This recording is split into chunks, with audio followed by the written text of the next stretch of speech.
السلام عليكم ورحمة الله وبركاته. الحمد لله رب العالمين. الصلاة والسلام على أشرف المرسلين وعلى آله وصحبه أجمعين. أما بعد. وقال تعالى: أعوذ بالله من الشيطان الرجيم.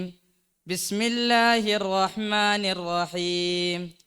فلولا نفر من كل فرقة منهم طائفة ليتفقهوا في الدين ولينذروا قومهم إذا رجعوا إليهم لعلهم يحذرون. صدق الله العظيم. وقال النبي صلى الله عليه وسلم: العلماء ورثة الأنبياء أو كما قال صلى الله عليه وسلم. ആദരണീയ അധ്യക്ഷൻ, ബഹുമാനാദരവുകൾ നിറഞ്ഞ ഉസ്താദുമാർ, പ്രിയങ്കരരായ സഹപാഠി സുഹൃത്തുക്കൾ, തുർക്കിയിലെ അതിപ്രസിദ്ധമായ ഒരു സ്റ്റോക്ക് എക്സ്ചേഞ്ച് മാർക്കറ്റ്, ബോർസ, അവിടെയുള്ള ഉദ്യോഗസ്ഥരും മേധാവികളും ഒരു മദ്രസയിലെ വിദ്യാർത്ഥികൾ ഉസ്താദുമാരെ പൊതിയുന്നത് പോലെ ഷെയ്ഖുൽ ഇസ്ലാം തഖി ഉസ്മാനി അവറുകളെ പൊതിയുകയും വാഹനത്തിൽ കയറുന്നത് വരെ സംശയങ്ങൾ ചോദിച്ചുകൊണ്ട് അനുഗമിക്കുകയും ചെയ്യുന്നു.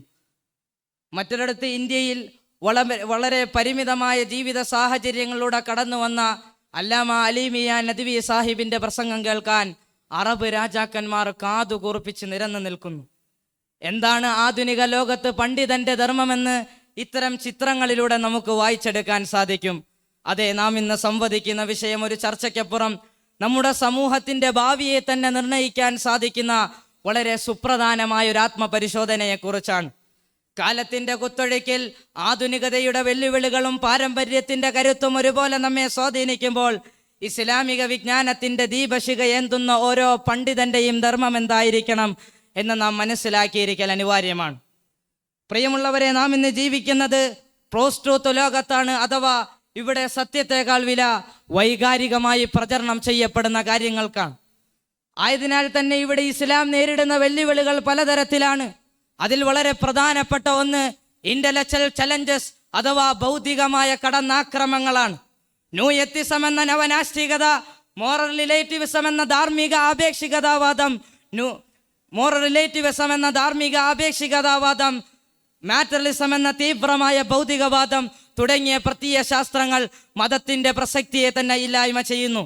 ശാസ്ത്രം പുരോഗതി പ്രാപിച്ച ലോകത്ത് ദൈവത്തിനെന്ത് പ്രസക്തി, ധാർമ്മികതയ്ക്ക് മതം വേണമെന്നുണ്ടോ തുടങ്ങിയ ചോദ്യങ്ങളിൽ ഇന്നത്തെ നമ്മുടെ യുവ സമൂഹം കുടുങ്ങിക്കഴിയുകയാണ്. ഇവിടെയെല്ലാം ഒരു പണ്ഡിതന്റെ ആവശ്യകത നമുക്ക് മനസ്സിലാകും. അതല്ലേ പരിശുദ്ധ ഖുർആൻ നമ്മോട് ചോദിക്കുന്നത്: ഫലൗലാ നഫറ മിൻ കുല്ലി ഫിർഖത്തിൻ മിൻഹും ത്വായിഫത്തുൻ ലിയതഫഖഹു ഫിദ്ദീൻ വലിയുൻദിറു ഖൗമഹും ഇദാ റജഉ ഇലൈഹിം ലഅല്ലഹും യഹ്ദറൂൻ. ദീനീ വിഷയങ്ങളിൽ ഗ്രാഹ്യം നേടാനും സമൂഹത്തിലേക്ക് മടങ്ങുമ്പോൾ അവർക്ക് മുന്നറിയിപ്പ് നൽകുന്നതിന് വേണ്ടി എല്ലാ വിഭാഗത്തിൽ നിന്നും ഒരു കൂട്ടർ തയ്യാറാകാത്തത് എന്തുകൊണ്ടാ? അതിലൂടെ സമൂഹം സൂക്ഷ്മതയുള്ളവരായി തീരുമെന്ന് പരിശുദ്ധ ഖുർആൻ. ആധുനിക ലോകത്ത് പണ്ഡിതന്റെ ധർമ്മങ്ങൾ എന്തെല്ലാമെന്ന് ഈ ആയത്തിലൂടെ നമുക്ക് വായിച്ചെടുക്കാൻ സാധിക്കും. ഇത്തരമൊരു സന്ദർഭത്തിൽ പണ്ഡിതന്റെ ഏറ്റവും പ്രധാനപ്പെട്ട ധർമ്മം, പണ്ഡിതൻ ഇന്റലക്ച്വൽ ഡിഫൻഡർ അഥവാ ബൗദ്ധിക പ്രതിരോധകനാകണം. കേവലം ഒരു പ്രഭാഷകനാകുന്നതിനപ്പുറം പണ്ഡിതൻ ബൗദ്ധിക യോദ്ധാവായി തീരണം.